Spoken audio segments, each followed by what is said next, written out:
मैं जेजेपी के साथियों से भी कहना चाहता हूँ कि वो कमर कस ले। अगले 10-12 दिन, अगले 5 साल कैसे होंगे, ये संकल्प हम लोगों के सामने है।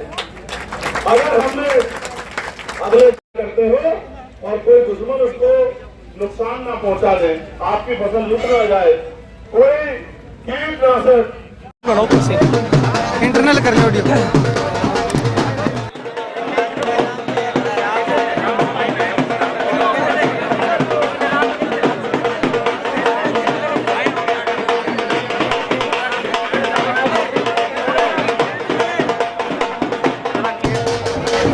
अच्छा इनपुट तो यहाँ पे जो है वो तस्वीरें देखिएगा कि चंद्रशेखर आजाद रावण के साथ जो है वो जैसे ही गाड़ी की तरफ बढ़ रहे हैं तो उनके साथ जो भीम आर्मी के जो समर्थक हैं, भीम आर्मी के जो युवा हैं, जो भीम आर्मी है वो जो है वो लगातार उनके साथ सेल्फियां लेती हुई लगातार दिखाई दे रही है। और उनका एक क्रेज देखिएगा कि युवा नीला साफा गर्दन में डाल करके जो है वो उनसे मिलने के लिए, उनसे मुखातिब होने के लिए, उनसे जो है वो उनके साथ फोटो करवाने के लिए आतुर जो है वो दिखाई दे रहे हैं।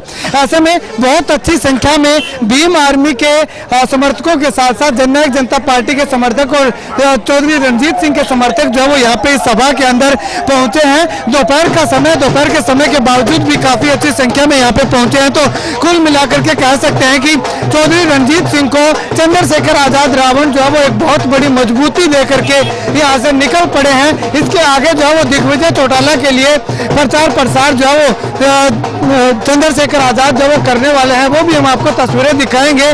लेकिन बनी में जो चंद्रशेखर आजाद रावण पहुंचे हैं वो क्या कुछ कहते हैं, जानते हैं। किस तरह का माहौल देखने को मिल रहा है? देखिए, माहौल तो आप अपना कैमरा घुमा के देखेंगे तब आपको दिखाई देगा। मैं आपको एक बात स्पष्ट करता हूं कि यहाँ की जनता ने बिना मेरे ये ठान लिया था कि वो चौधरी रणजीत सिंह चौटाला जी को जिता के भेजेंगे। मगर मैं कोशिश कर रहा हूं क्योंकि मैं किसान कमेरे को एकता को समझता हूं। जो प्रयास चौधरी ताऊ देवीलाल जी ने और मान्यवर साहब काशीराम जी ने संयुक्त रूप से किया था, जिसके बाद दिल्ली में बैठे लोग हरियाणा उत्तर प्रदेश की बात को सुनते समझते थे, पंजाब के किसानों को, हरियाणा किसानों को सर माथे रखते थे। आज तो उनको ठोकरें मिलती हैं। इसलिए मैं कहना चाहता हूं कि मैं अपनी जिम्मेदारी भी अदा कर रहा हूं, किसान कमेरों की एकता बनी रहे। और मेरा भरोसा है कि हरियाणा करवट लेगा और दिल्ली में बैठे लोग हरियाणा चलाएंगे, हरियाणा में बैठे लोग दिल्ली के बारे में तय करेंगे कि दिल्ली में कौन बैठेगा। एक बहुत बड़ा संगठन भीम आर्मी के नाम से आपने किया, युवा खास करके उस संगठन के अंदर देखे जाते हैं, तो उसको क्या मैसेज देना चाहेंगे, किस तरह से काम हम शहीद आजम सरदार भगत सिंह जी को मानने वाले लोग हैं। नौजवानों के कंधों पे क्षेत्र और देश की जिम्मेदारी होती है, प्रदेश की जिम्मेदारी होती है, और हम अपनी जिम्मेदारी को समझते हैं।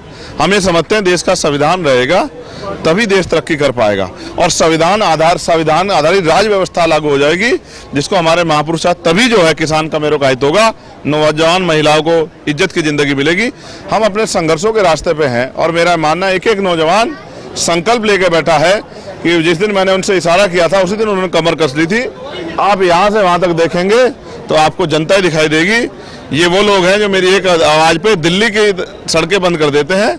वोट तो बहुत छोटा सा काम है, आप ये देखना, ये इतनी मेहनत करेंगे कि परिणाम 2 तारीख को ही जब हमारा जलसा अड्डा में होगा तो आपको महसूस हो जाएगा। ठीक है।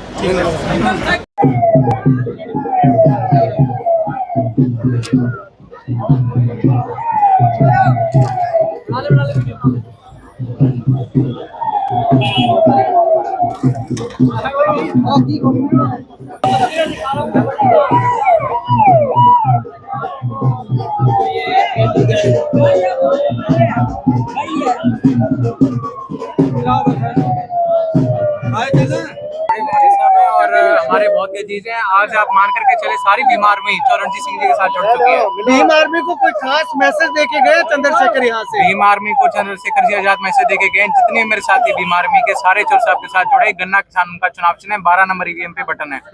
तो क्या लगता है जुड़ेंगे और मजबूती मिल पाएगी? 100% जुड़ेंगे। आज के दिन भीमराव अम्बेडकर जी की, बाबा साहेब की अगर कोई नीतियों को आगे बढ़ाने का काम कर रहे हो, चंद्रशेखर जी आजाद कर रहे हैं। और पूरे समाज ने इनका इतना सहयोग किया। उत्तर प्रदेश से भारी मतों से MP बन के आए हैं ये।